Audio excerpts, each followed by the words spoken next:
के तपाईँको पेट फुल्ने दुख्ने समस्या भइरहेछ र के लक्षण या के पछि गएर दीर्घकालीन इफेक्ट हुनसक्छ थाहा पाउन चाहनुहुन्छ भने यो भिडियो तपाईँलाई चाहिँ हो। यदि कसैलाई ग्यास्ट्राइटिस भइरहेछ र यो अनअटेन्डेड भएको छ, यो बढ्दै बढ्दै गयो भने के लक्षण आउँछ भने यो एक नम्बरमा पेट एकदमै सिभियर दुख्ने, एकदमै सिभियर भमिटिङ हुने, भमिटमा चाहिँ रगतहरू आउन सक्ने, यही रगत दिशाबाट जाँदाखेरि दिशा एकदमै कालो गनाउने चिप्रो जस्तो हुने।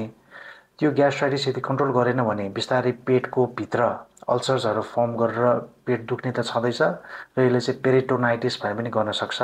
यदि यसलाई कन्ट्रोलमा राखेन भने अथवा लामो समयदेखि ग्यास्ट्राइटिस भइरहेछ भने यसले क्यान्सर पनि गराउन सक्छ। यसले रगतको मात्रा पनि घटाउँदै लिएर जान सक्छ र जुन यो खाना रुचि घट्दै गइसकेपछि शरीरमा चाहिँ पौष्टिक आहार घट्दै जान्छ र म्यालन्युट्रिसन हुन थाल्छ। सो यस्तै खालको भिडियो हेर्नलाई तपाईँले मेरो युट्युब च्यानललाई सब्स्क्राइब गरिदिनु होला। केही कमेन्ट्स छ भने तपाईँले तल कमेन्ट सेक्सनमा लेखिदिनु होला। नमस्ते।